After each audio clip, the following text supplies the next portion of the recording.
The boys are back in town indeed. Hello and welcome back to the Treehouse Anime Club, where I talk about anime production and the fine folks who make it all possible. My name is Dave, and I am the creator and host of this program, and may I say it is a pleasure to say welcome back to the show. It's starting to feel real now. It's a little weird for me to say that, being 2 weeks in, but I have to say, through this entire 2 weeks and getting ready for this episode and seeing everyone's feedback and support for episode 1, now it's really starting to sink in of I'm really doing this. And so just once again, thank you so much to those of you who have already checked us out before, and for everyone who gave me feedback on episode 1. It's been a really eye-opening experience, and it feels weird to jump in. I know a couple of you guys are kind of ribbing me of oh, look at here, he's the big-time podcaster now. Yeah, thanks for that. Thanks for keeping me humble. Well, this week we are covering the Ronin Warriors, also known as Yoroiden Samurai Troopers in the original title. And Yoroiden, it just means Legendary Armor Samurai Troopers. The series was produced by Studio Sunrise and Nagoya TV, and Samurai Troopers is an original creation of Hajime Yatate, which is a pseudonym for the collective creative staff over at Sunrise. Samurai Troopers spans 39 episodes plus 3 OVA sequels. We have the Gaiden, which is side stories. The second OVA is Legend of the Inferno Armor, and rounding it out for the finale is Message. That's a cool 50 episodes of anime goodness. However, for the sake of time, today's episode will only focus on the main 39 episode series, but I am completely open to cover the OVAs at a later date. There was so much to discover about this show, there was so much to do, that by the time I even just, the thought of covering more past the main series and talking about the OVAs, I was let's just save this for its own episode. This is a really stacked episode already. Full disclosure, I am going to talk about general spoilers for the main series. There are just a couple of details and character and plot developments I want to talk about, and it's also a 30-year-old series, so I'm going to spoil a few things. You may also notice during the episode I swap between calling the team and therefore the show. I swap between Ronin Warriors and Samurai Troopers. I am talking about the same show, so just kind of keep that in mind. And also an important note, a lot of my production notes came courtesy of fan-translated interview from the Yoroiden Samurai Troopers 30th anniversary book, which it's online, so I have a link to the Armor Den wiki for the interviews and a couple of other side notes. So a little bit of housekeeping first. You can find the Treehouse Anime Club, of course, on Spotify. You can also check us out on Spotify for podcasters. If you don't really have a Spotify account, you can also copy our RSS and subscribe to us like that. As of this episode, we are also available on Apple Podcasts, Amazon Music, and we just got approved for Google Podcasts. I was able to search the Treehouse Anime Club just now. We are working on the Discord. I'm moving that schedule up a little bit just because I kind of want to get that started and work on the Discord with everyone while the show is still fresh. I think with the nature of how I'm also teasing future episodes and just the general posts that I want to do, I think having the Discord and just setting it up early on would be a beneficial step. So I am moving that schedule up. So the Discord should be ready before episode 3, or at least by episode 3. You can hold me to that. If you want to engage with the show further, check us out on Instagram, Treehouse Anime Pod. That's all one word. I post there semi-regularly with snippets from the show, plus a little extra goodies. For episode 2, for Samurai Troopers in particular, there's a lot of information that I just had to cut from the episode for time that I am in the process of turning those into little Instagram snippets. So look forward to those. Any and all means of engagement really helps the show, and I really do appreciate all the support we've received so far. Thank you so much. And so one last little bit, this is my first time of what have I been watching? And there may be a jingle or something that I throw in for, what are the shows I've been watching? We'll see. Show's still young. This is my first time doing this segment, so I don't really have a segue for this right now. But so I'm just going to jump right into it. We're currently in the spring 2023 season, and it's been a really good season for a variety. but I'm also surprised at how much slice of life I'm watching. I'm not generally a slice of life guy, but like this has been a heck of a season for it.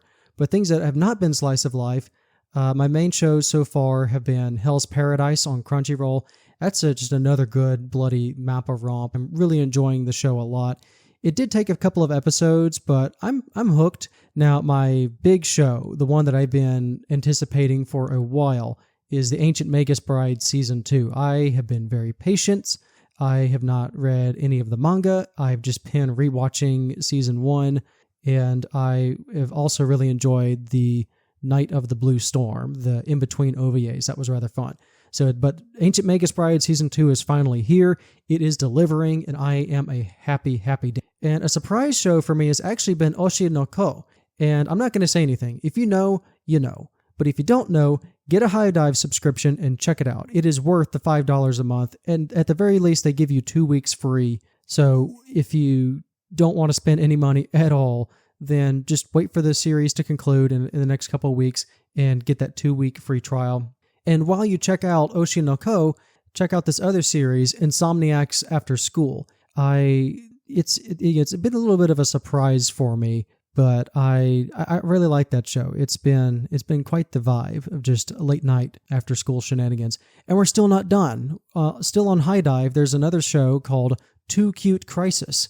This is kind of a screwball comedy deal about aliens who want to blow up the Earth, but their leader discovers a cat cafe and just the general joys of pet ownership.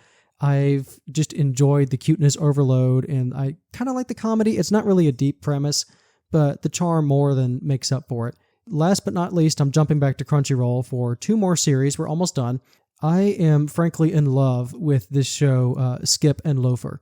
Much for the same reasons as Insomniacs After School, a little bit of comedy, just more like just the vibes of the place. But this show is just somehow the most wholesome thing I've been watching the entire season, and I really want everything to go well for the main girl.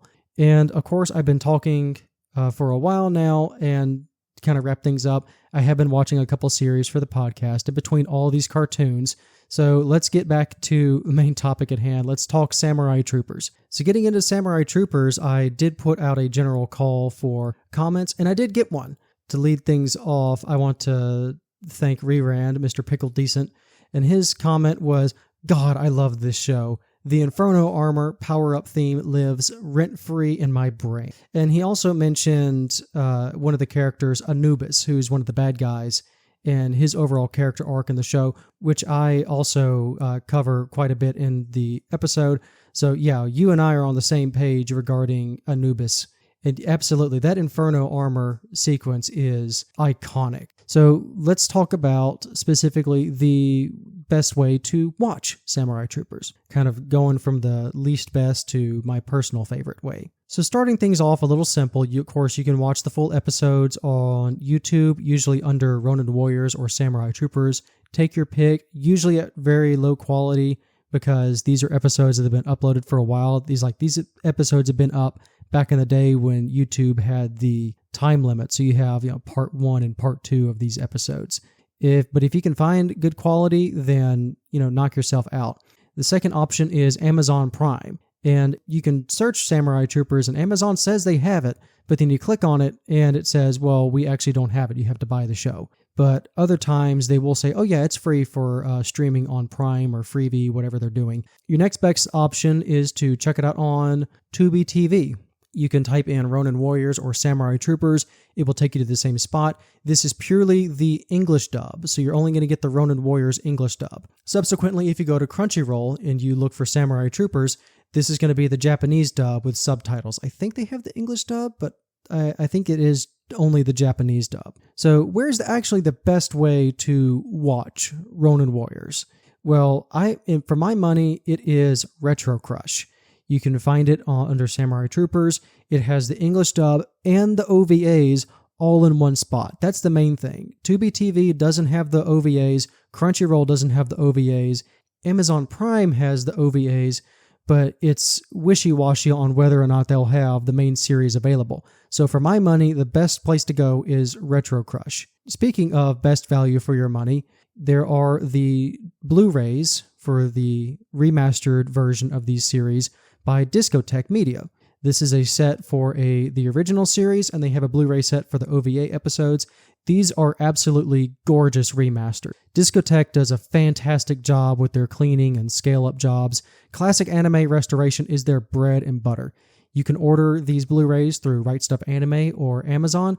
Of course, I prefer Right Stuf Anime. They have the advantages of pricing and also better shipping quality. Anime, manga, and all the related merchandise is Right Stuf Anime's specialty. And $75 gets you free shipping in the US. And with the prices of Ronin Warriors DVD sets combined, you will hit that no problem. And so now I'm going to hit you with a little bit more nostalgia, and we will get into the series proper. 1,000 years ago, the demon emperor Talpa emerged from the netherworld and conquered the mortal realm, his mystical armor fueled by dark magics, rendering him impervious to all human weapons. His rule seemed absolute until he was challenged and defeated by a warrior monk, known only as the Ancient One, aided by his companion tiger, the White Bees. But the Ancient One could not truly defeat Talpa, for he was too powerful and too evil. So in order to seal away Talpa for good, the Ancient One split the dread armor into 9 pieces. Imbuing each armor with a special virtue, the Ancient One gave them to 9 warrior families for safekeeping. And so the threat from the netherworld was sealed away. However, in his years of defeat and exile, Talpa regained enough strength to begin his search for the armors. He tracked down 4 with their current owners, weak men with a lust for power, perfect targets for Talpa to manipulate and convert to darkness. He recruited these men into his army and transformed them into his 4 dark warlords, bound to serve Talpa in the netherworld in exchange for his power. Fast forward to the 20th century, and Talpa has gained enough power to invade the mortal realm once again. But this time, he must contend with the owners of the 5 remaining armors, the Ronin Warriors, 5 teenagers fresh from inheriting their mystical powers and yet untested against the powers of darkness. In order to succeed in the war against the netherworld, the warriors must join together and master their skills before it is too late for humanity. Samurai Troopers, or Ronin Warriors, however you want to call it, is part of a long tradition of animation and live-action shows, tokusatsu, called Super Sentai, which translates into Superpowered Fighting Squadron. Super Sentai is a genre as well as the name of the series that Power Rangers is primarily based on. And in practically every series, the protagonists are a team of people who can transform into superpowered, color-coded fighting suits, complete with signature weapons and abilities, to fight against some otherworldly supervillains who want to take over the Earth. It's a very popular, tried-and-true formula with a legacy dating back to the early 70s. It is a simple premise with generally a simple plot that pairs well with multimedia, particularly marketing for toys and action figures, and the target audience for these shows are typically elementary school boys. So while it might be easy to say that Ronin Warriors was inspired or takes elements from Saban's Power Rangers, the truth is actually quite different, because the Ronin Warriors actually predate Power Rangers by a good 6 or 7 years.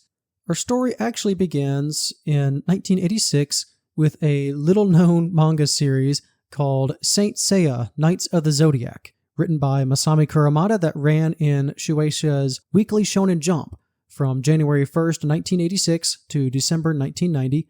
It ran for 110 chapters and was collected in 28 volumes called Tonkabon. The story follows 5 mystical warriors, the Saints, who fight wearing suits of armor called cloths. These armors empower them with a mystical energy called Cosmo. The Saints defend the reincarnation of the Greek goddess Athena in her battle against the other Olympian gods who want to dominate the Earth. Sound familiar?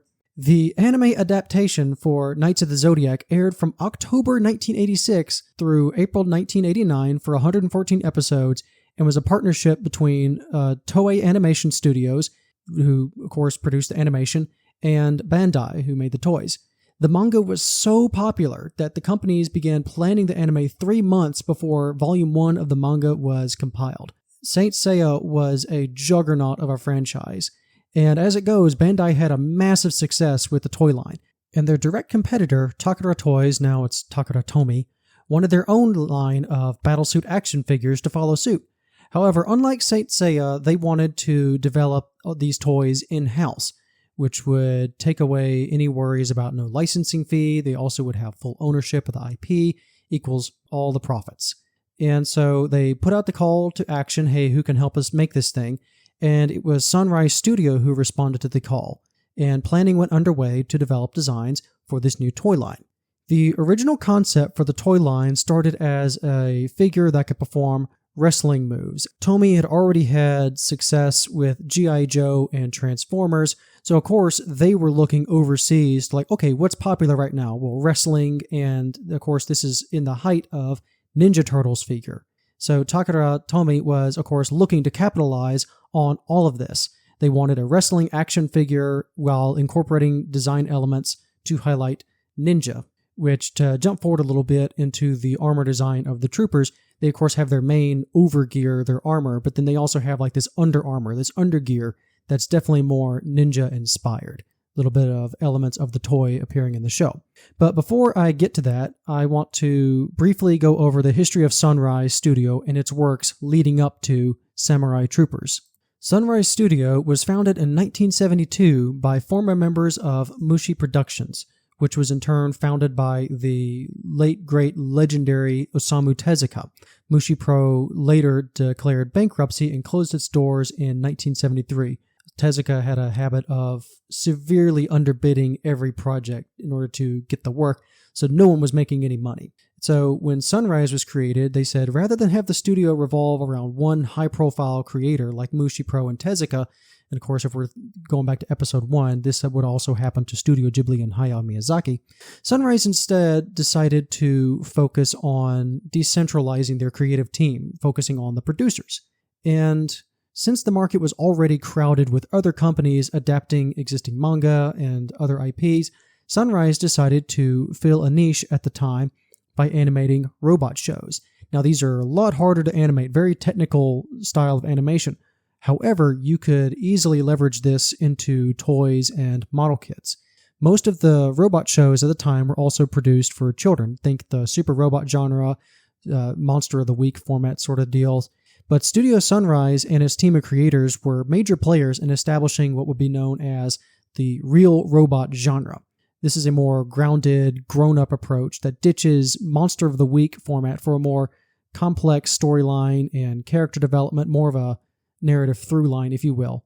And obviously their most famous work is the Mobile Suit Gundam franchise, which began its dominance in April of 1979.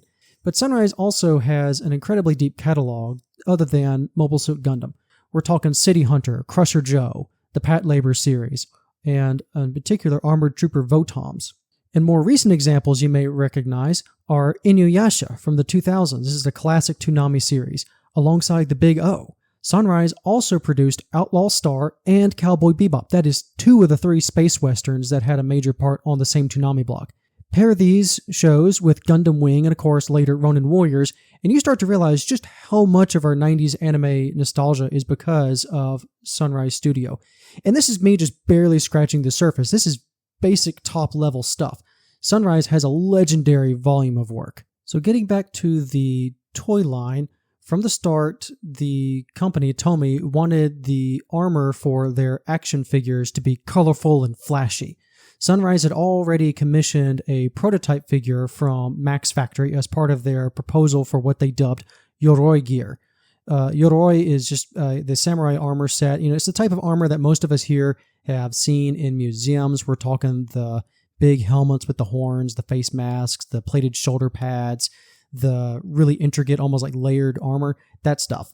But the challenge, of course, for this style of armor was translating the design documents for the toy into something workable in animation. The more intricate your armor is, that means more lines, more time investment, and it's just generally hard to do into movements. And another unique aspect to this project, unlike the Transformers and the G.I. Joe, where the toys came first and then they built the story around them, Samurai Troopers actually started with the story, and then the toy idea was more or less made second. So now allow me, dear listener, to set the scene for you, because the production timeline on the Samurai Troopers anime series is a legend in its own right. So it's now January 1988. The broadcast date for the show is in 3 months and the premiere was on April 30th. There is a series presentation for Takara Toys due in 2 weeks. They have the prototype for the toy, obviously, but they also have to pitch a show. Well, they didn't really have they had a basic idea for the show, but having a basic idea is very different from presenting a actual proposal. Hey, please give us money to make this show. The Sunrise planning team had 2 weeks to pitch Samurai Troopers as a series. And even after clearing the proposal stage, they maybe had 3 months until they had to put this show on the air. Like, honestly, it's a miracle that this series turned out as well as it did considering the schedule. So how did they do it? First, of course, they had to clear the proposal stage, which was honestly a lot of sleepless nights over the ensuing 2 weeks. Mr. Koichi Inoue was on the Sunrise Planning Committee, and he was in charge of the literary setting of Samurai Troopers. He was assisted by Yoshi Kawahara, who was also involved in creating the proposal for the show to get made in the first place, and he later became the author of the Samurai Troopers novelization. The character design was a collaboration between Norio Shioyama and Akihiro Kaneyama. Shioyama-san is actually credited as the main character designer and the chief animation director. He was also the character designer on the Armored Trooper Votom series, and Akihiro Kaneyama's role is credited as the supporting character designer as well as directing episode 3. So the character design step was really a collaboration between these two men. And when it comes to the actual armor set that made it into the show, Shioyama's armor designs were good enough for the proposal, but it's actually a man named Hideo Okamoto who is officially credited with the anime's armor design once the project actually cleared the proposal stage.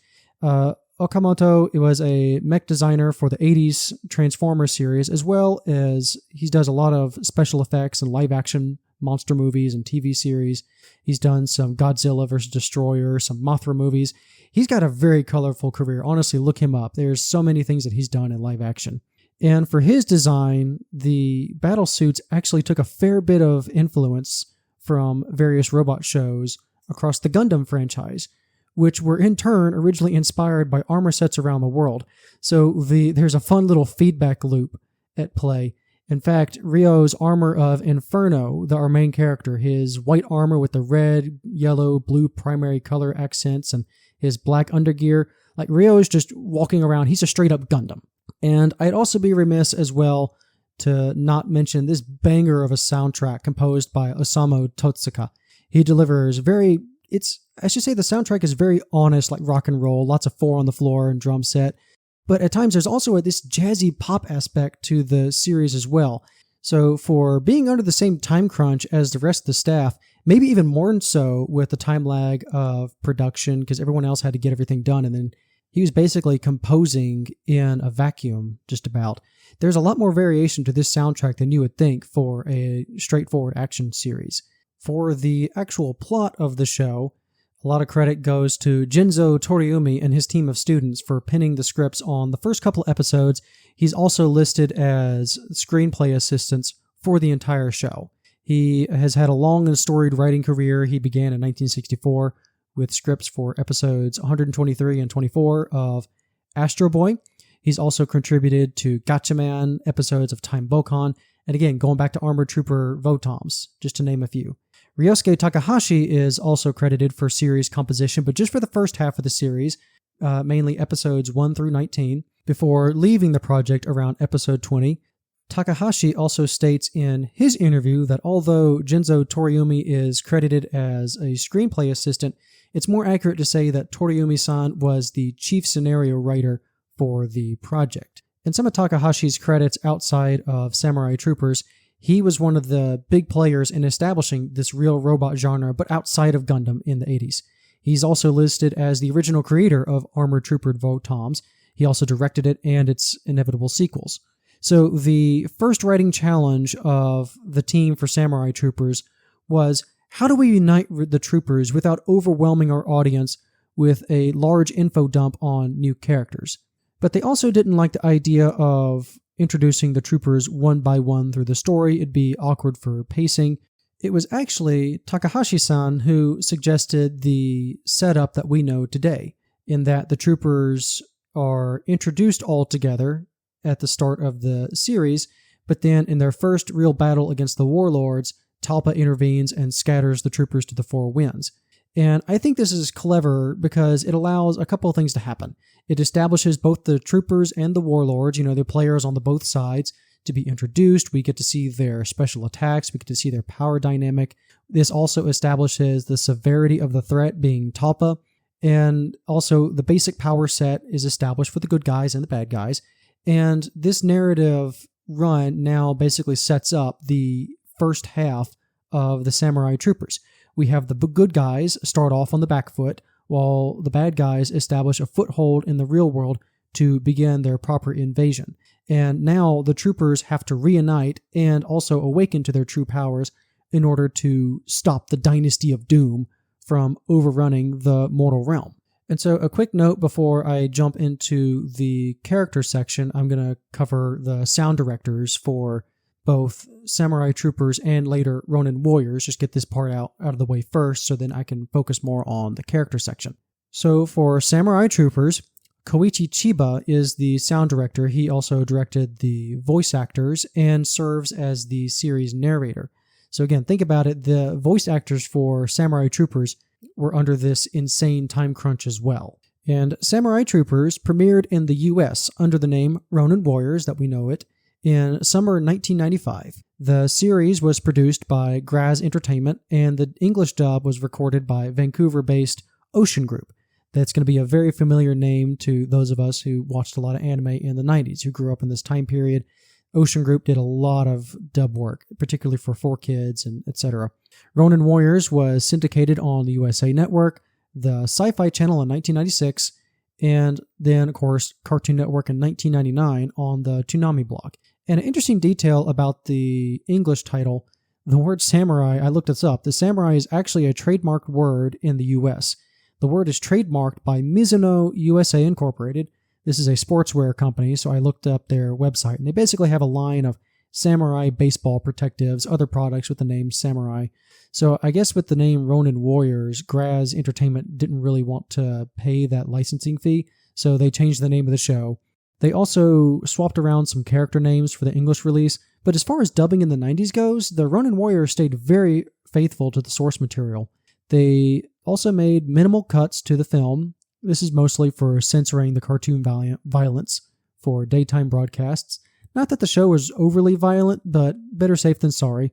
And the nighttime Toonami block aired the show more in its original version. But then again, the show was originally targeted towards elementary school boys in Japan anyways, so there wasn't a lot more to add or take out in the first place. The translation and subtitle work for the series was done by Kevin McCowan. The Ocean Group ADR directors were Carl Willems and Sarah Ann Defoe. And some of the Ocean Group dub actors that I will cover in a minute here also doubled up or even swapped roles between the main series of Ronin Warriors and the subsequent OVA series. I think now is as good a time as any to jump into the character section. We have a lot to cover here, so this area is going to do a lot of heavy lifting. A quick reminder, the 9 armors of the warriors and warlords respectively were originally one super armor worn by the big bad of the series, Emperor Talpa. This aspect actually comes into play a couple of times during the series, and I actually find it a rather enjoyable twist as the good guys are essentially using Talpa's weapons against him. The 5 warrior armors represent the 5 elements and also draw powers from that respective element. So we have fire, earth, light, water, and wind/space, the heavens. The warriors also represent the 5 major virtues of Confucianism, but they were kind of slightly changed for the English release. These are generally righteousness, justice, grace, trustworthiness, and life. The warlords represent the 4 seasons. However, they draw most of their power from Talpa and the Netherworld. They've been corrupted. Their armors represent more of the Bushido virtues of loyalty, serenity, piety, and obedience. So starting off the troopers, we have our main character, Ryo Sanada. He is voiced by Takeshi Kusao, and who is also the voice of Trunks in Dragon Ball Z, and his English voice is by Matt Hill, old Raphael from Ninja Turtles Movie 3 and the Next Mutation TV series. Ryo wears the armor of Wildfire, obviously it's red. His virtue is righteousness, and his weapons are twin katana that can also join at the handle to make this sort of double-bladed sword deal. Again, he's leader of the troopers, and he's basically the main character of the series. He has a pet tiger, White Blaze, who unfortunately just gets stuck on babysitting duty for another character later down the list. But this is the same White Blaze who aided the Ancient One 1,000 years ago, or at least a descendant, in the battle against Talpa. And so for Ryo, true to form, he's the wildfire guy, so he's a bit of a hothead, and he throws himself into battle, especially when it's for his friends. He is also the inheritor of the very badass white armor of Inferno, which this is a special suit of armor. This exists outside of the Core 9 and can only be activated by gathering energies and the virtues of the 4 Ronin and or Warlord armors. Starts off almost like his plot-convenient anime trump card, but it's a really cool one. And it's also elaborated on in future episodes outside of the main series. And an interesting note on the Inferno armor is it was said to have been worn by a warlord named Hariel. And this actually held true for the action figure toy line, even though the action figure labeled Hariel was clearly just Ryo in the armor of Inferno. They didn't want to confuse shoppers. But Hariel is also name-dropped in the show by a side character named Lord Saberstrike, who challenges Ryo for the Inferno armor in this 3-episode interlude between parts 1 and 2 of the show. The second trooper is Seiji Date. His Japanese actor is Daiki Nakamura, who has done a lot of supporting roles in various shows, and I have him as Dayaka Littner from Gurren Lagann, just because I like Gurren Lagann. Seiji's English actor is Michael Donovan, who voices Carnage in Spider-Man Unlimited, and he's also had a lot of roles in the Lego Star Wars games. Seiji's element is Halo, so he is the light. His armor is green, and he represents the virtue of grace. This was changed to wisdom in Ronin Warriors. His weapon of choice is a Nodachi, which is basically a large katana. It's a katana greatsword. And Seiji is usually the most mature one in the group, but he also has a bit of a temper that gets him into trouble, particularly when charging his super move, which requires him to be calm and focused at all times. So that's a character trait of Seiji that he has to work through in the series. The next trooper is a kid named Sai Mori. His Japanese actor is Nozomu Sasaki. Who also voices the villain Tetsuo in Akira, and also voices a character named Mello in the part 2 of Death Note. Sai's English actor is Michael Donovan, so here we have a double up in the main series, but for the OVAs, Matt Smith actually takes over. Sai's element is the torrent, he's the water. His armor is light blue or cyan, so cyan. He is the virtue of trust, and his weapon is a yari, which is basically a spear trident. Sai's more like the gentle soul. He doesn't really enjoy fighting, but don't tick him off. You really don't want to tick him off. And he's actually got more of he's the one that talks the most properly out of all the troopers. So in the English dub, Michael Donovan actually gave Sai a sort of soft British accent to emphasize this properness. The next trooper is Kento Reifan. His Japanese actor is Tomohiro Nishimura, who's had various supporting roles in City Hunter, again, just a couple other ones. His English actor is Jason Gray Stanford, who voices Raditz from DBZ, Dragon Ball Z, and Donatello in Ninja Turtles: The Next Mutation. And in the OVAs, we have Kento voiced by Andrew Francis, who is the voice of Bobby Iceman Drake in the X-Men Evolution series. Kento's element is ostensibly Earth, but he's got a weird one in Ronin Warriors. It's called Hard Rock. But in the Japanese dub, he's like armor of Kongo. And so the Hard Rock is more or less to lip sync with Kongo. His armor is orange. He represents the virtue of justice. And he actually has one of my favorite weapons in the show. He wields the Tetsubo, which is a long iron pole it has a retractable naginata blade. And it can also be split into a 3-section staff. And even in the back end, it can be used as a chain weight. This is an extremely versatile weapon, and there's a lot of interesting choreography that Kento can pull off in the series. And Kento is fittingly the muscle of the group. He does a lot of the fighting. He's not a very strategic person. He's also a bit of a softy. He's a big old teddy bear, but his main weakness is withstanding mental attacks. He's not a big thinker. And last, and unfortunately the least, I am sad to say, is the 5th trooper, Ronin Hashiba. He is voiced by Hiroshi Takemura, who does various roles across Mobile Suit Gundam and others. His English actor is Ward Perry, who worked on the script and ADR for Dragon Ball Z in seasons 4 through 6, plus the first Dragon Ball Z movies. And Ward Perry also worked on the script confirmation for the Samurai Troopers. Basically, it's a fancy term for he helped transcribe the English dub for the series. So Rowan's element is air, or again, in Japanese, this was pronounced as Tenku. So in Ronin Warriors, his element is the strata. Again, just that lip sync thing. His armor is a dark blue, and he represents the virtue of wisdom. This was changed to life in Ronin Warriors.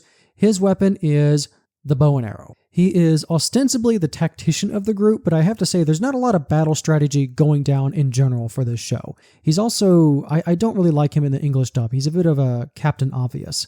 And in terms of the show itself, the reason I say that he's the least of the troopers is unfortunately he gets the short end of the stick animation-wise. He's also the last trooper who joins the cast. He also doesn't get his own armor-up sequence, and he gets passed over for a lot of B-roll action footage. There's not a lot of exciting things for showing a guy pulling a bow and arrow and firing it off a little bit and just into space. Rowan gets a little bit of redemption, or I should say appreciation, in part 2 when the troopers get scattered again, and it's just him and Ryo left to go save everybody else. And this almost makes up for his absence in the first half, but again, if we're talking in general, Rowan just kind of gets the short end of the stick in this show in general, and there's always at least one character who gets screwed over in the ensemble series anyways, so it just happens to be Rowan. I want to root for the guy, but again, there's just a couple of things that he just doesn't catch a break, this guy. So going over to the Warlords, again, their armors represent the 4 seasons in their design and color scheme, but honestly, I didn't really pick up the seasonal association until I was looking up information for the show. And as I'm sitting here in front of the mic, I don't recall any dialogue or other visual cues, obvious visual cues that would have clued me in to the 4 seasons. Each warlord also has, for the most part, their directly opposing trooper, their rival to overcome, which of course means Rowan gets passed over in this aspect as well. So the first one is Shuten Doji, or in Ronin Warriors, he's known as Anubis. His actor is Kiyoyuki Yanada, who voices in City Hunter. His English actor is Paul Dobson, who, just to keep this Dragon Ball Z train going, Paul Dobson just voices a bunch of side characters and incidental characters. Anubis, he has the armor of cruelty, but in Japanese, this is more like the demon armor. So if we're talking about any changes that were being made, just for a little bit of a sidebar here, if we're talking about changes between the Ronin Warriors and Samurai Troopers, the Warlord armor is basically where some of the biggest differences come in. So Anubis's original armor is that of the demon or Oni, but this was changed to cruelty over here in the West. Obviously, like demon is not the best optics over here. He has the armor of spring. So this is a black armor with a dark blue under armor. He's got a splash of green on the chest. He also has a brown and yellow highlighted Jinbaori, which is essentially a surcoat that is worn over the chestplate armor. He's the only one of the 9 to wear this. His virtue is loyalty, extremely important. He wields a sickle and chain, which is actually traditionally associated with ninja weaponry. And the chains on this weapon can actually be split and used to restrain opponents. So Anubis is ostensibly the leader of the warlords, which means his main rival is Ryo. And he also shares a lot of character traits with Ryo, just more like on the bad guy. And I have to say, just to tip my cards a little bit here, Anubis has the most interesting character arc in this series, in my opinion. He starts as Talpa's right-hand man, but he has second thoughts once he realizes that maybe Talpa doesn't value him or the warlords beyond holding on to the armors. I have a lot to say about him in the review roundup, but Anubis was a big part of why I stuck with this series. I really like him. The second warlord is Deus, or Rajira. His Japanese actor is Jirota Kosugi, is the narrator on Mobile Suit Zeta Gundam. The English actor is Matt Smith, who, if you remember, Matt Smith also took on the role of Sai in the OVAs. So Deus's armor theme is the armor of illusion, and he looks very much like a spider. His element is summer, and his entire armor is like this dark pink, almost purple with brown highlights. His virtue is serenity. And he is basically the tactician for the warlords, and he's actually really good at it. He mainly fights through mental attacks and illusions. Think Mysterio from Spider-Man. So, of course, his opposite trooper is Kenta, who we've already established is weak to mental barrages. So Deus plays a lot upon Kenta's fears and doubts, and even comes close to converting the trooper at one point. Like, out of the 4 already, I found Rajira, or Deus, to be the most dangerous.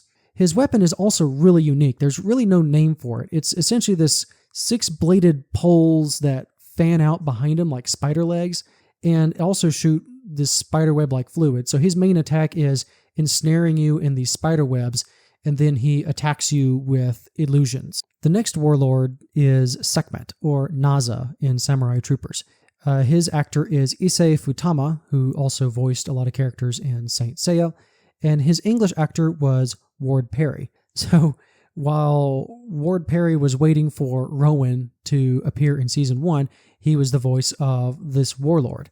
Now, Sekhmet is an interesting name because that is an Egyptian goddess that is a lioness, I believe.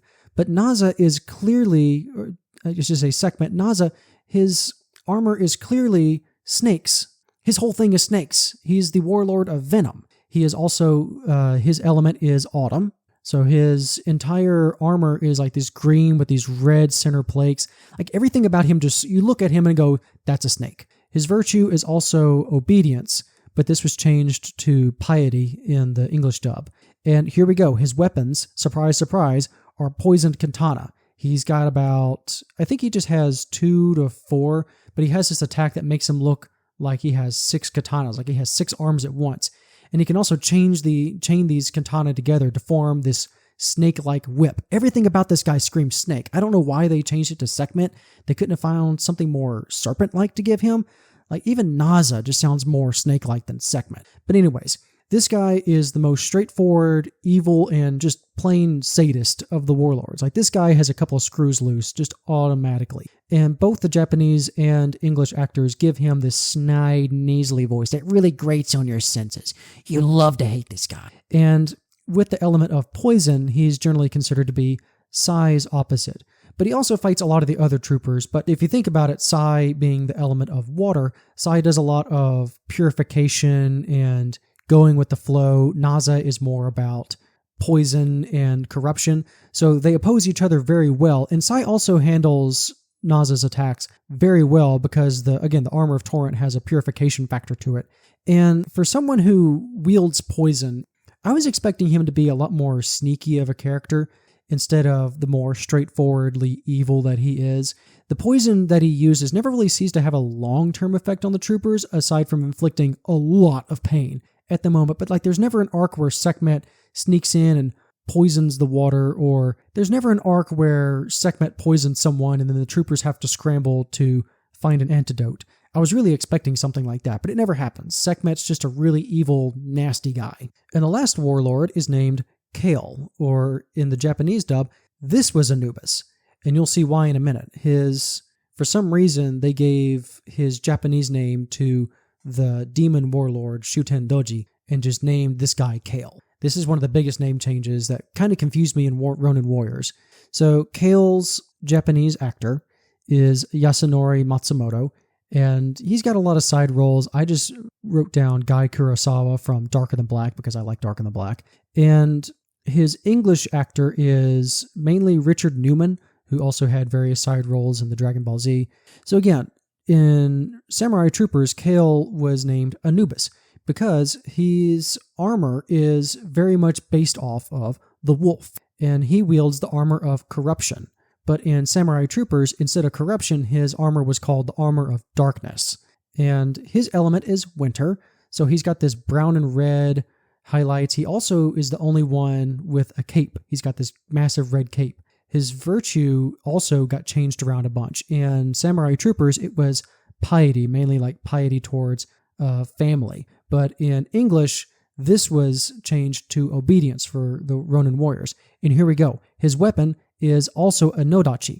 And like I said, in Samurai Troopers, his armor was the element of darkness, because this nodachi can absorb and distribute darkness. Basically just creates this isolated pocket of nothingness. He also has this clawed gauntlets that's very wolf-like. So naturally, his opposing trooper is Sage of the Halo. You have this whole light versus dark thing, which is why I don't really understand the name change. Like, why did you leave the Anubis thing? You couldn't have just found something else.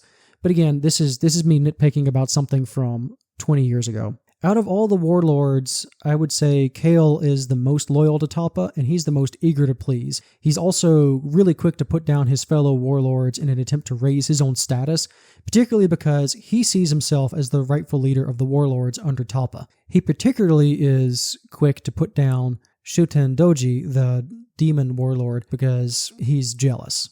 So getting on to the big bad himself, Talpa, also named Arago in Samurai Troopers. His Japanese actor is Shigezu Sasooka, and this man has voiced a lot of villains. He's voiced Sagat in Street Fighter II, the movie, and I love also how Sasooka-san just spits out Samurai Troopers, like he's just had this particularly sour lemon. I love Sasooka's performance in Samurai Troopers. His English actor, not to be outdone, is Mina, who's primarily a live-action actor from Chronicles of Riddick, you may know. And he also voiced Tung Fu Ru in some of the Fatal Fury animated specials. So again, this is our big bad. Talpa is the guy who established the Empire of Doom in the Netherworld. The bulk of his power is actually spread through the warlords and his army. He has other generals besides the warlords to manage the rank and file. He also uses his power. He also has generals to dominate the other, like the nether spirits, as they are called. But for most of the show, Talpa spends his time as a floating head. So he's this massive horned helm. He's got the mask to obscure his face.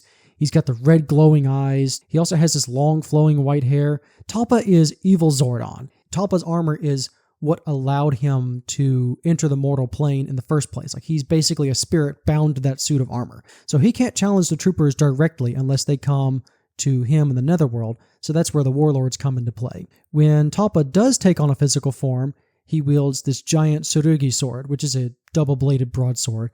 Plus, he's got 6 more of these things along his back. And his main power is just being able to, aside from being impervious, he can also change his size at will, very much like Ant-Man.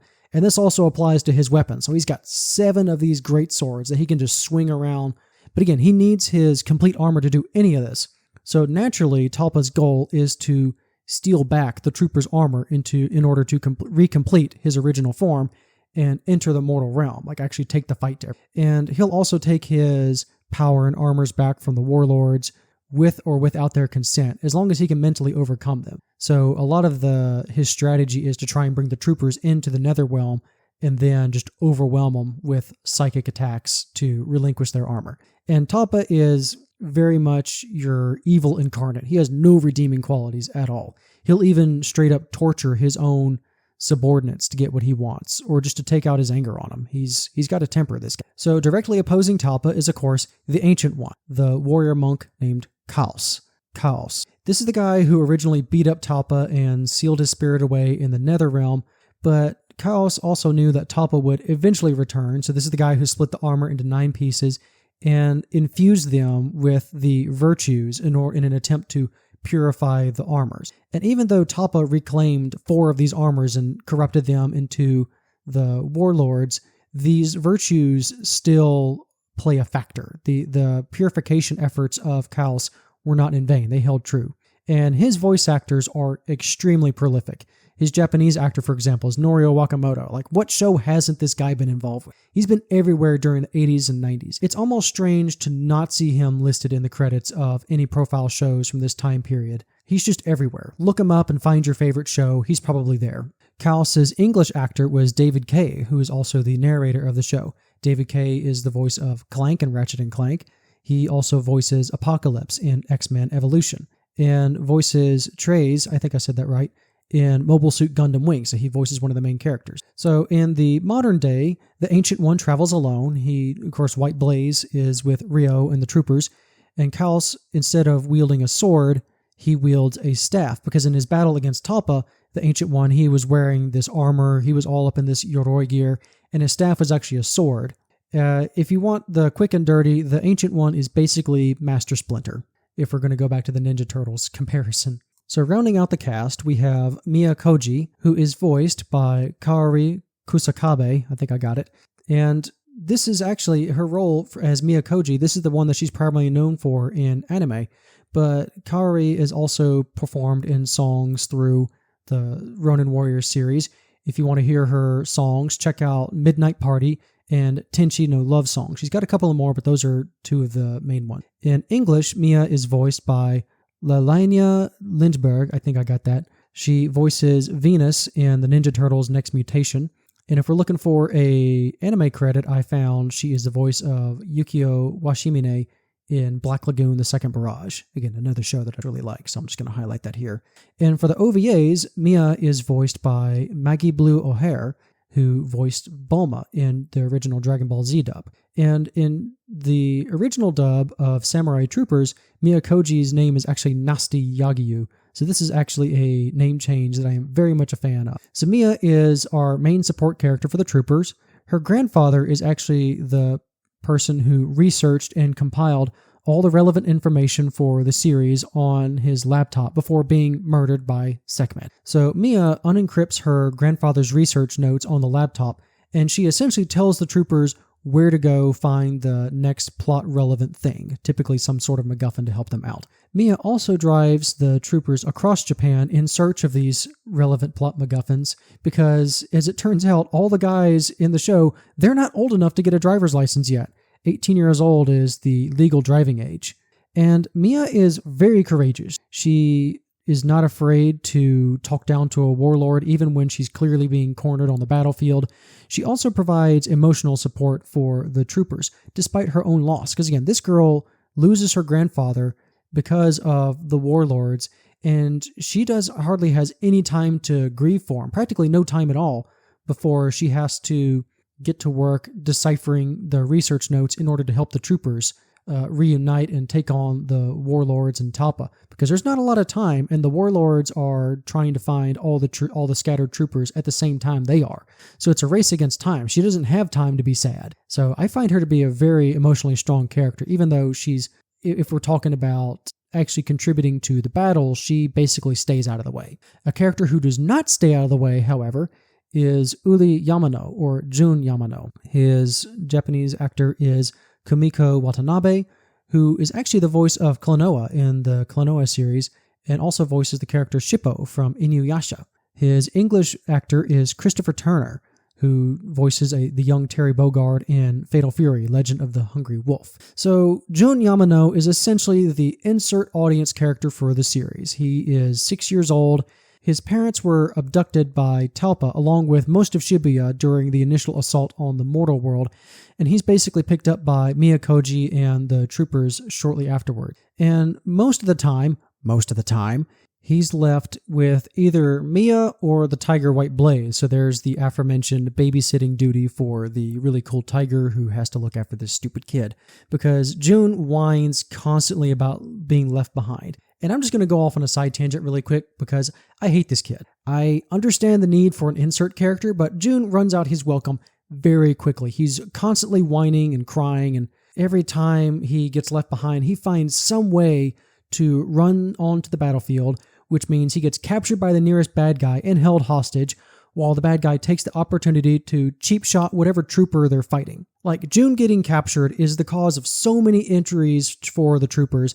I was almost jokingly convinced he was a double agent. Like, it's honestly comedic how often these guys get injured because they're trying to protect June. I really don't like this kid. And he never really learns his lesson until the very end of the show. But even then, by that point, the troopers are taking the fight to the netherworld anyways, so he can't go with them. I just don't like this kid. He really brought down a lot of the show for me. And finally, we have the Lady Kaira, voiced by Masako Katsuki, who voices April O'Neil in the Japanese dub of the Teenage Mutant Ninja Turtles, the first movie. She does a lot of live-action dub work on top of a ton of anime work. I just felt like circling this back to the Ninja Turtles. Her English actor is Jane Perry, who is the tutorials and narration lady in Hitman Absolution. So Lady Kyra is a character who's not introduced until part 2. She is the new leader of the Warlords. More on that in a minute. She is originally from the same clan, actually, as the Ancient One, and at a time, a little bit in the show, was even hinted at being Calus' successor, but she was captured and brainwashed by Talpa during the first invasion 1,000 years ago. And so when she is introduced, she is easily the Empire of Doom. She's easily the dynasty's most powerful warrior. She can trounce the Ronin warriors and the warlords. She's an absolute badass, and she knows it. And in order to maintain his control over her, Talpa makes her wear a magic amulet on her chest plate that keeps her memories and things sealed away. Her weapons, fittingly enough, if we're talking about Teenage Mutant Ninja Turtles, her weapons are twin sai. These are straight up Raphael swords from the Ninja Turtles. She calls them the Starlight Sword. And her signature attack actually involves a dance of wisteria flower petals that suppresses the abilities of the warlords and the troopers, basically turning them into normal dudes, like bringing them down so she can actually fight on their level. But she's also extremely agile. She can dodge anything that they throw at her. And that pretty much covers it for the character section. The next part will be the actual release and reception of Samurai Troopers in Japan.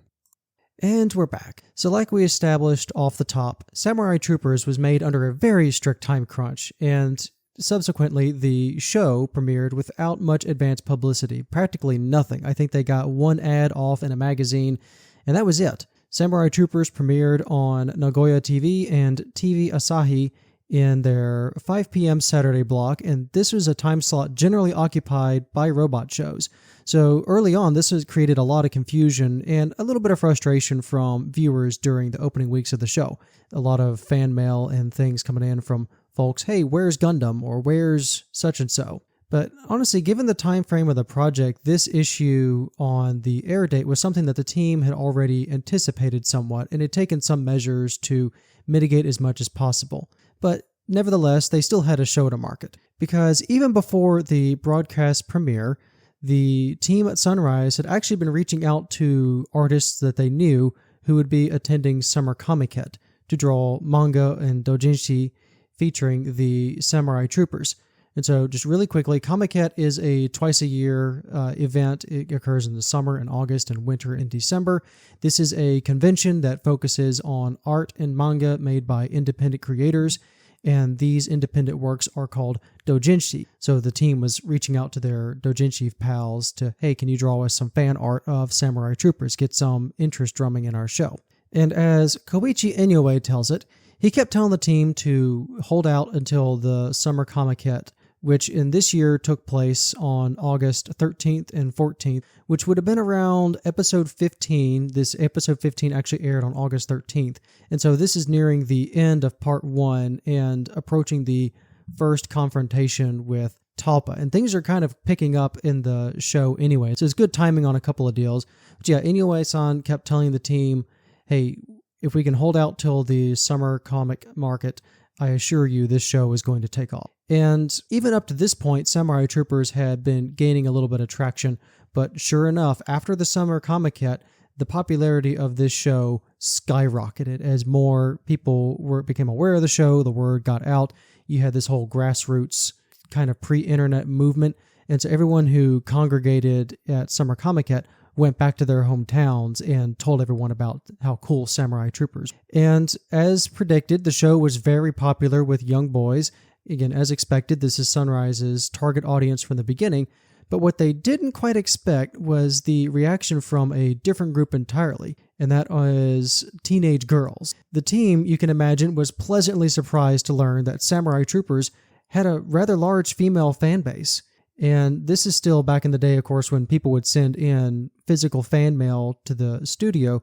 Plus, the show started to get more buzz in magazines, so more readers were writing into magazines, and you would see a lot of fan mail and write-ins from female fans of the show, which they were very surprised and delighted by. And there's another factor to Samurai Troopers that I think shouldn't be overlooked, because ostensibly the setting for Samurai Troopers is modern-day Japan. All of the locations in the show, aside from the Netherworld, obviously, but all the locations in the show, these are real-world locations. These are locations in Japan.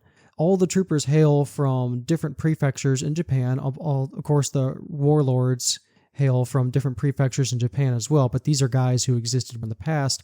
But the fact that the troopers ostensibly live in real locations, well, now you have fan mail from the people who live in those areas or even the hometowns. There are also designated special zones for each armor. So when Talpa scatters the troopers, they get scattered to specific locations. So the first one being Rio, well, his armor sends him to the volcanic depths of Mount Fuji. Obviously, the wildfire armor keeps him very safe in lava. This dude can swim through lava. It's a pretty cool feature of that armor. But if we're talking a more scenic location, we can also talk about Sai of the Torrent, coming to rest at the Naruto Strait. This is an area famous for its whirlpools, and there's also a bridge spanning this strait connecting these two islands. And so in this segment, Sekhmet lays an ambush where he uses the whirlpools to enhance his poison attacks, and Sai subsequently also uses the whirlpools to enhance his own attacks.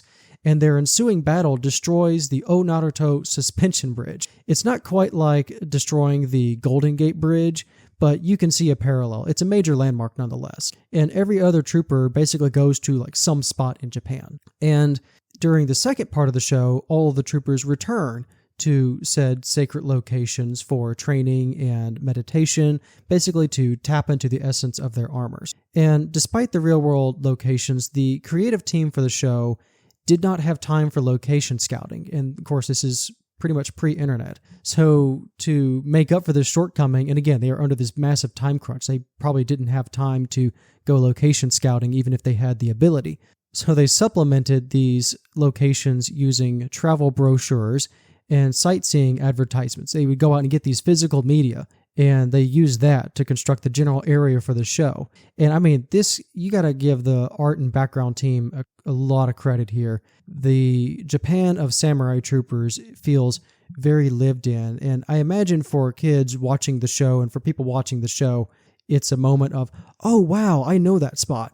And there are even some areas, some touristy spots in Samurai Troopers where some super fans of the show go on a pilgrimage to see these locations. There is one last little interesting factoid I would like to conclude with before moving on to the roundup. And in my opinion, this kind of ties the whole essence of the show together. And I love this quote by Yoshi Kawahara, so I'm going to leave it with this quote. "The first thing you need to know is that this is a story of coincidence, inevitability, and the unexpected. Samurai Troopers was the last show of the Showa era and the first show of the Heisei era. Of course, none of the staff who were working so hard on the animation could have ever imagined that the Emperor Showa would pass away in the middle of production." So for context, the Showa era refers to Japanese history spanning from December 1926 to January 7th, 1989, during the reign of Emperor Hirohito, or Emperor Showa. So this era was immediately followed by the reign of Emperor Akihito. This is the Heisei period, which ended with his abdication of the throne on April 30th, 2019. Samurai Troopers was in the middle of production during this 1989 seat change, and somehow was simultaneously the last and first show of a major historical era. And if you've been following along and doing the math in your head, the Heisei period lasted 30 years. A lot of the things that I got for this episode, a lot of the interviews and supplemental notes, this is the 30-year anniversary book. And you can't make this up. So I just find that last little detail and Yoshi Kawahara's observation to be extremely apt for just the overall story of Samurai Troopers and the Ronin Warriors. This is just a fascinating, fascinating show. And at the end of the day, despite the toy lines underperforming, Samurai Troopers is considered a resounding success by the team who worked on it. a couple of extra media projects. There is the manga adaptation by Ryuichi Hoshino. This was serialized in Kodansha's Comic Bomb Bomb from November 1988 to April 1990. This was collected into 2 volumes. There's also the aforementioned novelizations by Yoshi Kawahara. There's also drama CDs voiced by the cast of the show. These media projects further flesh out the setting of the anime alongside the aforementioned sequel OVAs. However, none of the audio dramas or the novels are available in English. I think the same thing goes for the manga. That might have been translated, but I don't think it has been. And in the United States, the Samurai Trooper action figures, well, I should say the Ronin Warriors action figures, were released in the States by Playmates in 1999. And they had a limited re-release in 2001 by Replay. The first set of DVDs for Ronin Warriors were released in 2002, but it also had the Japanese dub and English dubs on the opposite side of the discs. And in 2020, the Samurai Troopers appeared in a crossover event with Ragnarok Mobile. And at the tail end of 2021, we're talking December 28th, 2021, Discotech Media, who are the current license holders in the US, they released the Ronin Warriors on Blu-ray, and this is the 2-part series and OVAs that I mentioned at the top of the episode. You can buy these from Right Stuff Anime. The Ronin Warriors will return. Now, back to the Ronin Warriors. And that brings me pretty much to the review roundup. We're almost done. There was just so much information to cover for the making of this episode.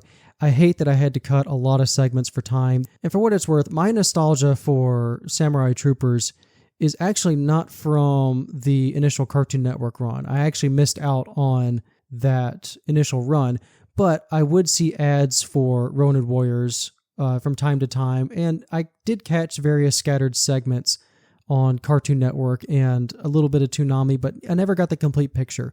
I actually watched Ronin Warriors in its entirety for the first time in high school as part of my discovery of the Toonami catalog. I mentioned that in episode 1. And I remember I rather liked this show, but even then, it's been over 10 years since the last time I saw this show. So I'd actually been looking for an excuse to rewatch the Ronin Warriors now that it's been over a decade, and I figured the podcast would be the best way to get off my butt and sit down and watch it. Didn't exactly work, but I'm running with it. So after this most recent rewatch, what did I think of the show? So I think first off, I would like to talk about the English dub versus the Japanese dub. And overall, I kind of prefer the Japanese dub. It's got a little more gravitas to the performances, and the script overall just feels more dramatic, but it's also lends itself to a comedy of kind of overperformance, which is intentional, I believe, but it's all part of the show. I can really tell the Japanese voice casts just went all out hamming up the script with just overdone dramatism. And again, I particularly love Sasaoka-san's performance for Talpa. At times, he just sounds like the most evil guy in the world. I love how he spits out "Samurai Troopers." I will say that as many times as I need to. And at other times in the show, he just sounds like this curmudgeonly, angry old man just yelling about those damn kids. Like, I love his performance. I like the performances for the warlords as well. I think in terms of the warlords, the English dub hams it up a little bit better with the warlords. They sound more like the bad guys and evil, where in the Japanese dub, they more just sound like have the more like really cool voices. They're going for that more adult angle. And I think I prefer the warlords voices in the English dub. But again, I don't really have a strong preference either way, but it's more like depending on my mood, like how much of the show am I really paying attention to. The dialogue in both of the shows, it's very simple. Again, they are just having a blast with it. I think the Ocean Group dub has a little bit more fun with the material as well, because the English dub with Ocean Group has this air of edgy 90s lingo that's fun to listen to all by itself, especially before you add the what the warlords voices were like more like monster voices rather than like people voices.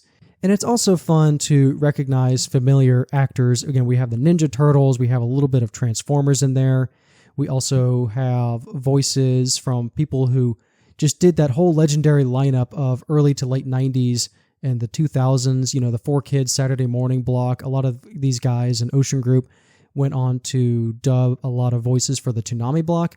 So the Ronin Warriors dub is a very familiar kind of comfort food, also just a very cheese and ham kind of meal. It's a lot of fun.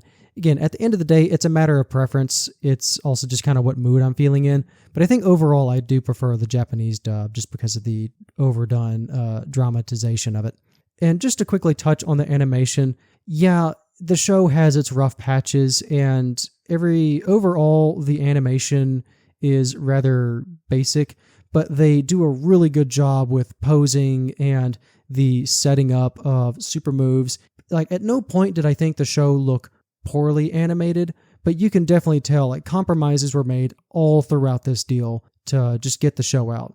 And honestly, the fact that Samurai Troopers looks as good as it does, especially in the opening episodes, like honestly, it's a testament to the work ethic of this team. And again, what I like about the animation as a whole is even though they are clearly taking shortcuts everywhere, there's a lot of like relying on poses and close-ups. The team also utilizes these close-ups and the posing to get creative with their shot composition.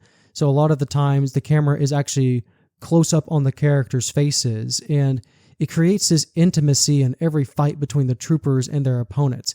And the way that the fights are animated, every clash has that much more punch, even though the overall choreography of the show is very simple. Most fights typically play out as clash, break apart, super move, someone gets thrown into a wall, rinse, repeat. But the way that this show was put together, and even the battle scenes and just the overall way that the animation works, the character designs really shine here. These are really strong character designs. The staff created some really pretty people. And I also want to shout out the opening and ending credit sequences. They are a really cool establishing shots for the heroes and the villains. The action choreography for the opening and ending credit sequences also has a little bit more to it. There are glimpses of, this is what the show really could have done if the team had started production under more normal circumstances. Like if you could get something closer to this animation in the opening and ending credit sequences, boy howdy. So all 4 credit sequences were directed by this man named Shinji Takamatsu. He's one of the co-directors for Gundam Wing. And so the first opening and ending songs are respectively Stardust Eyes and Far Away.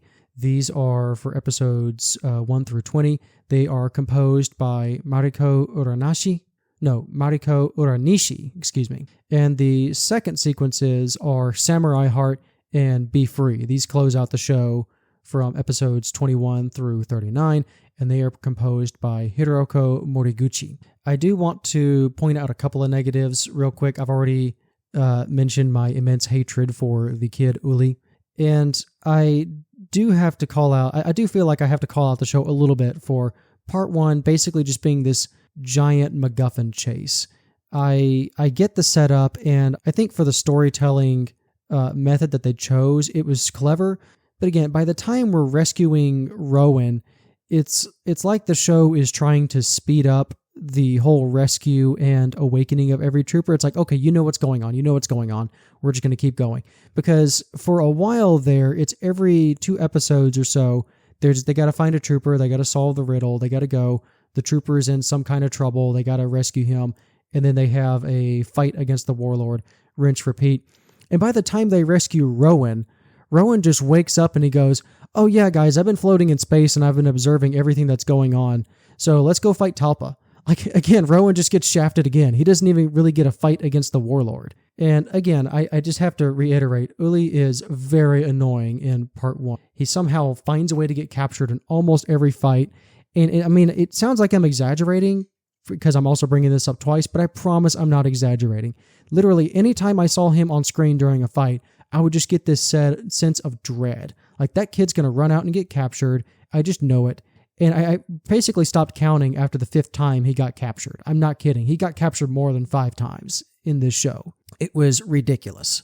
But in part 2, this is where I felt like the Samurai Troopers really came into its own. I have to be honest, I wasn't really a fan of part 2 being, oh, Talpa's back and he's stronger than ever and he's angry. Some of his plans just felt like season 1 again. He's being a little bit more smart about it. The action scenes in part 2 were overall better choreographed, and I like the story progression of just, okay, all the troopers have more of a goal and now we have to close out the netherworld for good. But in a odd way, I kind of missed the 1v1 nature of part 1. However, Kyra was an extremely engaging villain, but this also came at the cost of what I think of the warlords in part 2.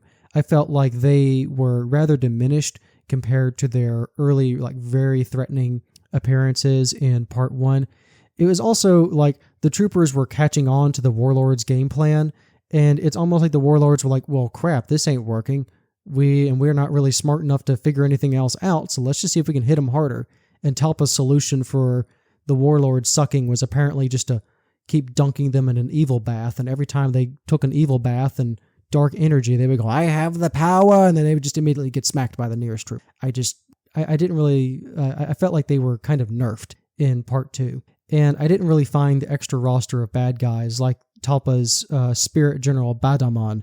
I didn't find him really interesting at all. He was just kind of this evil guy, and Ryo powers up with the Inferno armor and just one-shots him, and that's Badaman out of the way. Let's get to Talpa. He had this whole threatening deal just to get one shot. However, I did enjoy the side character Lord Saber Strike. This was during the in-between of parts 1 and 2. I thought he was an interesting neutral party who only clashed with the troopers and tried to steal the Inferno armor, only just so he could get the power to take revenge against Talpa. For a guy who was only around literally 3 episodes and just kind of left, he left a strong impression. And speaking of the Inferno armor, really quick, the writers realized that Ryo was way too overpowered with the Inferno armor. Like, Ryo literally breaks the show. And after a couple of episodes, you started to see like, okay, the troopers just arrive on scene, they power up Ryo, he wipes the floor with everything. That's not very interesting. And luckily, the show was able to pivot rather quickly and still keep things interesting despite elements of being recycled from part 1. So the troopers just arbitrarily split up, even though there really wasn't a reason to, but they were also like, at the time, they thought they'd beaten Talpa, but they still wanted to go on a journey of self-discovery. So it's whatever. I also like in part 2 how the Netherworld was expanded upon. There's more locations. They are other factions like Lord Saberstrike. And we get an idea of the Netherrealm was originally not ruled over by Talpa. This is a place where originally of purifying spirits before Talpa turned it over into evil. And I really like some of the locations that were shown off for the Netherworld. It's got this it's obviously the other world, but it does have this otherworldly look to it. It's almost like the other side or someone's idea of heaven or what heaven used to be. So I get the idea. I like that idea of the Netherworld actually being a nice place before Talpa took it over. I also really enjoy the depth of character that was given to all of the cast as a whole. You know, even the bad guys. Everyone at some point, minus Talpa, obviously, because he's our bad guy, everyone gets these moments of introspection. And I also really enjoy the downtime where the troopers actually just get to hang out as normal teenagers. Like, they have their street clothes, and I mean, like, everyone's got the drip in these street clothes. And they even play basketball together. This is actually where I feel Uli is not annoying. He's actually kind of a fun kid. And he's kind of the trooper's cheerleader. And it's during these downtime moments where I think he gets to shine and some of his character kind of gets redeemed. And yeah, I still don't like Uli, but at the end of the day, I think he represents what the troopers are fighting to protect. So he's kind of like that reminder of, well, we are fighting so Uli can get his parents back and he can grow up as a normal kid. And in that aspect, I think the show would have been worse without him. But if we're talking about characters, I want to talk about Chaos, Anubis, and Kyra, because I think the hidden heart of the series is really about these 3 characters. Because let's think about it. The impetus for the entire conflict was, of course, Talpa attacking the mortal world 1,000 years ago. But part of this was he attacked Kaos's village and he kidnapped Kyra, which prompted Kaos to set off on a journey of revenge. And then Kaos is the one who defeats Talpa, and then the creation of the 9 armors, which forms the entire power struggle and a little bit of the central mystery for the entire series. And again, Kaos, in the subsequent 1,000 years since beating up Talpa, Kaos just watches over humanity, and he's able to eventually lay down his burdens and pass the torch of protecting the world to the samurai troopers. And I think the scene where he sacrifices himself to build a spirit bridge to the netherworld was a bit silly, but in the context of the show, it is necessary because it's that classic move of the sensei. It's that passing the torch scene. It's the move of the student surpassing the teacher. His death also spurs the troopers into action for the final battle against Talpa. And even though Kaos is no longer physically present, in later parts, he's still around as a spirit guide. You can think of him as like a force ghost of sorts for the troopers and Anubis and Kyra as well. He exists literally in spirit. And for Kyra, I think she honestly steals the show after her introduction. She's this mysterious, shrouded, shadowy figure at the outset, and I find her power set really interesting because she's a very unique threat for the troopers, because while she's not as physically strong as them, her powers basically negate their armor enhancements, and she has the ultimate ability of dodge. Her agility basically maintains her advantage over every fight that she's in. And the troopers, who at this point, if you remember, it's like clang, clang, super move, and like they're just going at it hammer and tongs with the warlords for most of the time. And Kyra is the kind of person who's more like a death by 1,000 cuts style. And there is one detail about her backstory, however, that kind of makes my eye twitch, because after, again, 1,000 years ago, Talpa kidnapped her. He brainwashes her and sets a device that mentally shuts her down when she's not needed on the battlefield. Like during most of the show, she's literally described as just like doll-like. She's in these elaborate kimono, just sitting in the Starlight Palace that Talpa built for her, and she's literally like just staring at a wall. Kyra spends a lot of time just basically in a vegetative state, staring at a ceiling, completely servile to the guy who enslaved her. I was like, ugh, yeesh. And that's not even the worst of it. It's also the fact that Talpa artificially aged her. She's actually 12. But if you're looking at Kyra's design, like, no, this is clearly an older teenager. Like, she's 16 at least. And that's also kind of yeesh. I don't know if that really needed to be part of the series, but that's just kind of how it is. That's a weird, like, okay, Japan. And moving on, we have Anubis, we have Shuten Doji, and he is my favorite character in the series. This guy is a big reason why I really enjoy the show. I find Anubis's character arc extremely compelling. Because like I said in the character section, he starts off as Talpa's main general, but he eventually defects to the troopers after part 1, because Talpa gets to the point where he's straight up torturing the warlords for their failures. And Anubis is the first one to kind of realize that, man, the troopers are actually fighting for good. And like, I used to mean something. I used to stand up for something. And now I've been serving this is my boss. This is the guy who I've been devoting my life to. And he's like, because I can't beat up the troopers, he's just literally torturing me. Like I said earlier, Anubis's virtue is loyalty. So now that he is no longer loyal to the dominion of Talpa, he has this whole crisis of, well, how do I live up to my virtue if I've literally walked away from the guy who's kept me alive for these hundreds of years? And after Anubis aids the Ronin warriors in their fight against Talpa in part 1, the next time we see him, he's wearing Kaos's robes, and he's carrying the special sealing staff. Anubis has taken over the mantle as the new Ancient One. However, there's a twist. He doesn't know what the hell he's doing. And I find that really cool, because Anubis is trying to make amends. He has this entire inner conflict of trying to atone and while also gaining the trust of the troopers. And he spends a lot of time off-screen meditating in order to find his path, to find his way. Like, how do I now serve as the trooper's spiritual guide when our entire relationship has been defined by me trying to kill them? But as it turns out, his intimate knowledge of Talpa's castle is actually the key to their battle in part 2 when Ryo and Rowan infiltrate the compound to free the rest of the captured troopers. And in his ultimate act of redemption, he doesn't last too long as the Ancient One, sadly. Anubis sacrifices himself in order to save Kyra, and in the process, he actually passes down the demon armor to Kyra to protect her from Talpa.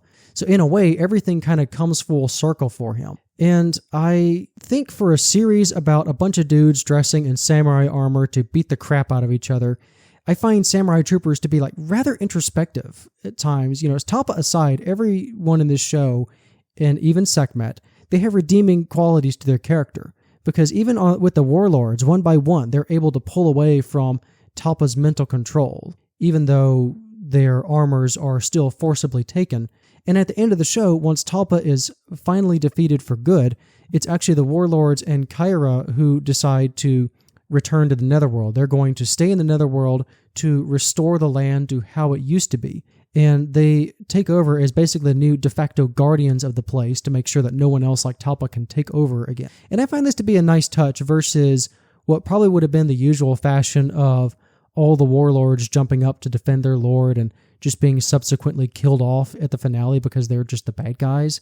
I really like this ending. I really like that in the end the bad guys are redeemed. And also the show ends with all the troopers playing baseball. I mean, how's that for an ending? And so to kind of sum up my thoughts overall, I don't think I'm going to rewatch Samurai Troopers barring a reboot or a revival. I really enjoyed my time with it, but this is a show that is very much of its time, very much of the 90s. There's a couple of things that I think are rather universal, but I just don't really see myself visiting this show again in the near future. And I don't mean to be a downer, but that's honest. That's just my honest feelings. The franchise has been practically dormant since the sequel OVAs in the early 90s. And I feel like Sunrise and most folks in general just kind of moved on. I appreciate that the show has a cult following and that there's a very fervent fan base. And even today, you have people who make pilgrimages out to various locations in the show. There's clearly still an interest in the series as well, because I remember when the Ronin Warriors was announced by Discotek, and this was in 2014, even though the DVDs didn't come out till 2021. They were having some trouble with the dubs and the authoring, but they eventually figured it out. But I remember the excitement when we saw that Ronin Warriors Samurai Troopers was getting a Blu-ray release. This new release is gorgeous. Like, this is the best that the show has ever looked. And despite me saying I don't really want to watch the show again, I would gladly welcome any new material for the series. I think it's also of note that the original runtime for Samurai Troopers was indeed affected by the passing of the Showa era, which did cut into their episode count. And the sequel OVAs were basically there to tie up loose ends later down the line. And the OVAs, honestly, if there's anything that I'm going to rewatch, it's going to be those sequel OVAs, because they feel like the true end for the series, but there's still clearly an interest for new stories, even amongst that deal. And the OVAs also take place a couple of years after the main series, so it's almost got this more, the cast grows up with the series. And again, Samurai Troopers lives on in large part due to its status as a cult classic today. I mean, how else do you get the new line of fancy figurines by Bandai in 2020, or the aforementioned mobile gaming crossover, or even the 30th anniversary celebration book? Like, I honestly believe at this point that a new take on the property would do rather well in the current anime space. Saint Seiya is still clearly going on. Why not bring back the Ronin Warriors? Even though the Sunrise staff didn't make Samurai Troopers into the next juggernaut franchise like Saint Seiya, I think it's a testament to the team that they were able to tell the story that they wanted under just such insane time crunches and such insane pressures. The dedication and teamwork of the Sunrise team to bring this show to light has literally become a legend of its own. And the shows that these guys have gone on to make have just created even more legends in the past 30 years since Samurai Troopers premiered. And I'm looking forward to seeing what everyone else can make in the future as well. And so with that being said, this has been the Treehouse Anime Club, Samurai Troopers. Thank you for listening.